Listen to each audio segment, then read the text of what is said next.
Welcome to spell out के एक और नई वीडियो में। तो इस वीडियो में हम बात करेंगे रिसेंटली रिलीज हुई black panther Wakanda forever movie के बारे में। तो चलिए वीडियो को स्टार्ट करते हैं। तो मूवी की स्टार्टिंग होती है शूरी से, जहाँ पर कि वो अपनी एआई की हेल्प से अपने भाई को ठीक करने की कोशिश कर रही होती है, क्योंकि जो टिचाला था वो बहुत ज़्यादा बीमार हो गया था और उसकी डेथ होने वाली थी। पर शूरी के बहुत ज़्यादा ट्राई करने के बाद वो टिचाला को बचा नहीं पाती और वहाँ पर टिचाला की डेथ हो जाती है। जिसके बाद हमें टिचाला का फ्यूनरल दिखाया जाता है और उसके बाद हमें 1 साल बाद का सीन दिखाया जाता है। और 1 साल बाद हमें दिखाया जाता है जो शूरी है और जो शूरी की मोम थी वो दोनों ही टिचाला की मौत से उभर नहीं पाए थे। और उसके बाद हम देखते हैं कि यूएस की एक आर्म फोर्स वकांडा शिप पर हमला कर देती है ताकि वो वहाँ से वाइब्रेनियम चुरा सके। पर इस बार वो अपने आप को वहाँ पर डिफेंड कर लेते हैं। पर जो क्वीन रवांडा थी वो इस बात से गुस्सा हो जाती हैं और क्वीन रवांडा यूएस गवर्नमेंट को एड्रेस करती हैं और साथ ही यूएस गवर्नमेंट ये भी कहती है कि अब उन्हें क्वीन रवांडा पर भरोसा नहीं है कि वो वाइब्रेनियम को संभाल पाएंगी। और वहाँ पर हमें ये भी पता चलता है जो वाइब्रेनियम है वो एक मीटियोर के थ्रू मिला था जो कि अर्थ के 2 जगह पर गिरा था।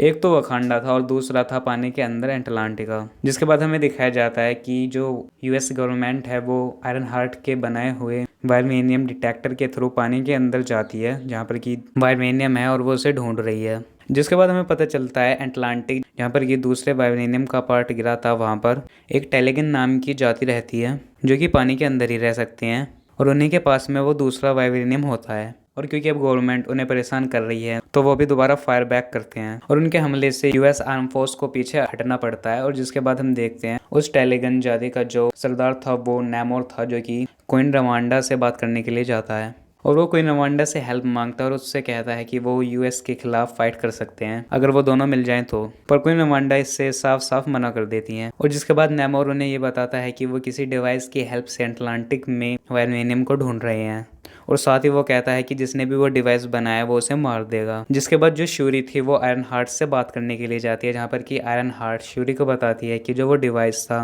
वो उसने ही बनाया था, पर यूएस गवर्नमेंट के लिए नहीं बल्कि जो उसकी टीचर थी उन्होंने ही उस डिवाइस को यूएस गवर्नमेंट को दिया था।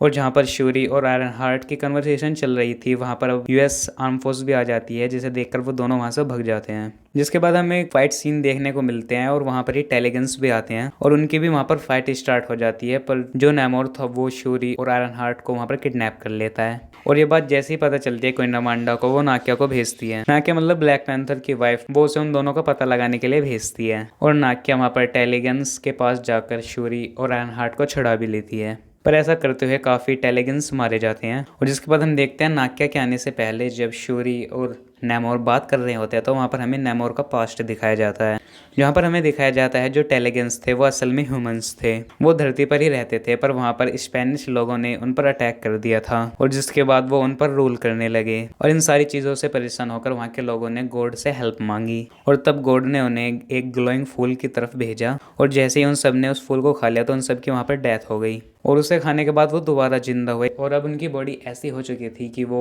ऊपर धरती पर नहीं रह सकते थे, वो सिर्फ पानी में ही रह सकते थे और इसलिए टेलीगन्स हमेशा के लिए पानी के अंदर चले गए। और साथ ही में दिखाया जाता है जिस वक्त वो फूल खा रहे थे वहाँ की जो क्वीन थी वो प्रेग्नेंट थी और इसलिए जो नेमोर है वो पानी में भी रह सकता है और ज़मीन पर भी रह सकता है। और उसकी मोम की ऐसी इच्छा थी कि जब वो मरे तो उसे धरती पर ही दफनाया जाए। तो उसके मोम के मरने के बाद जब वो दोबारा धरती पर आते हैं तो वो देखता है कि स्पेनिश अब भी रूल कर रहे हैं वहीं पर और जिसे देख कर वो वहाँ पर सब कुछ तबाह कर देता है और दोबारा से पानी के अंदर चला जाता है। और ये सारी बातें 1571 की हैं। और जिसके बाद वो शूरी को एक ब्रेसलेट देता है as a sign of peace, क्योंकि वो अब भी चाहता है कि वकांडियन और टेलीगन्स के बीच में सुलह हो जाए, वो एक साथ मिल जाएं। पर जो नाक्या थी वो सूर्य और आयरन हार्ट को वहां से बचाकर ले गई थी, तो इसे देखकर वहां पर नेमोर को बहुत ज़्यादा गुस्सा आ जाता है।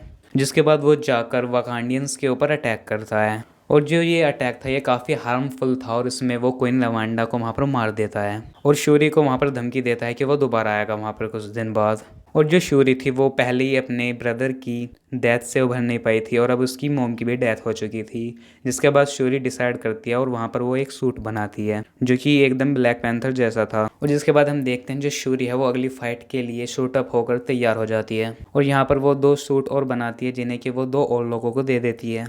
और जो आयरन हार्ट थी वो भी शूरी के साथ वहाँ पर अपना एक न्यू हाईटेक सूट बना लेती है, क्योंकि उसने अभी अपने घर पर एक नॉर्मल सा ही आयरन हार्ट का सूट बनाया था, पर यहाँ पर आयरन हार्ट के पास काफ़ी अच्छी टेक्नोलॉजी थी, तो इसलिए वो अपने लिए भी एक हाईटेक सूट वहाँ पर बना लेती है। जिसके बाद जो वकांडियन है वो शिप से जाते हैं अटलांटिक के पास, ताकि वो खुद ही उन पर हमला कर सकें, क्योंकि वकांडियंस जानते हैं जो टेलिगन्स है उनकी जो सारी पावर है वो पानी से है, अगर पानी ही नहीं रहेगा तो उनके पास पावर भी नहीं रहेंगी। और साथ ही नेमोर को भी पानी से ही पावर मिलती है, तो इसलिए वो एक बहुत बड़े ड्रायर का वहाँ पर यूज़ करते हैं, ताकि नेमोर की बॉडी के ऊपर से सारा पानी निकल जाए और वो कमज़ोर हो जाए। और होता भी ऐसी ही है, वो फाइट करके वहाँ पर टेलिगन्स को हरा देते हैं और नेमोर को पकड़ लेते हैं और शिप के अंदर बंद कर देते हैं। पर जो नेमोर था उसका कुछ और प्लान था, और उसके पास वाइब्रेनियम था, और वो वाइब्रेनियम की हेल्प से पूरी शिप को वहाँ पर ब्लास्ट कर देता है, और जो वो शिप थी वो टकराकर एक आइलैंड पर जाकर गिरती है। और इसी आइलैंड पर हमें इस मूवी की एक और बेस्ट फाइट देखने को मिलती है, जहाँ पर कि शूरी और नेमोर एक दूसरे से फाइट करते हैं, पर शूरी उस फाइट में हार रही होती है और इनफैक्ट उसे काफ़ी ज़्यादा चोट भी लग चुकी थी। और जिसके बाद वो दोबारा से उसी ड्रायर का यूज़ करती है और फाइनली वो नेमोर को फाइट कर वहाँ पर हरा देती है। और वहाँ पर शूरी के पास चांस था कि वो नेमोर को वहाँ पर मार दे, पर वो नेमोर को वहाँ पर छोड़ देती है, क्योंकि वहाँ पर उसे अपनी मॉम के विजुअल्स आते हैं। और जिसके बाद वो नेमोर से कहता है कि वो वहाँ पर सरेंडर कर दे और दोबारा उन पर अटैक ना करें। और जो नेमोर था वो इस बात के लिए मान जाता है, और जो ये वॉर था उसका एंड वहीं हो जाता है। और जिसके बाद हमें पता चलता है कि नेमोर ने ऐसा इसलिए किया था क्योंकि उसे पता था कि वकांडा पर दोबारा अटैक होने वाला है, और जब ऐसा होगा तो उन्हें टेलिगन्स की हेल्प की जरूरत पड़ेगी, और तब वो उनके सामने एक बहुत अच्छी डील रखेगा।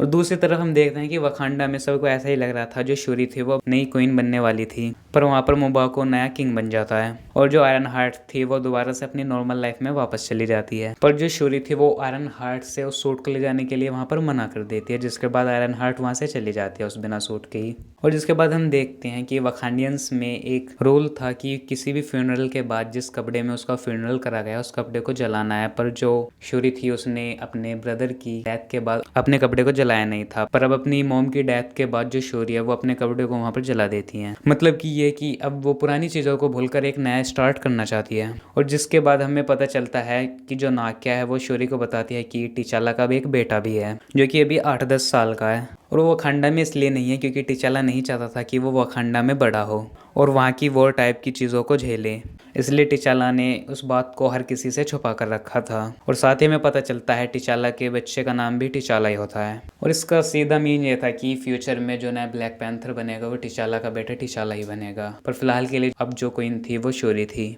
और इसी सीन के साथ इस मूवी का यहाँ पर एंड हो जाता है। तो आई होप आपको इस मूवी की एक्सप्लेनेशन पसंद आई हो। तो इस वीडियो में इतना ही है, मैं मिलूँ आपको नई वीडियो में नई मूवी या फिर नई वेब सीरीज़ के एक्सप्लेनेशन के साथ। तब तक के लिए गुड बाय।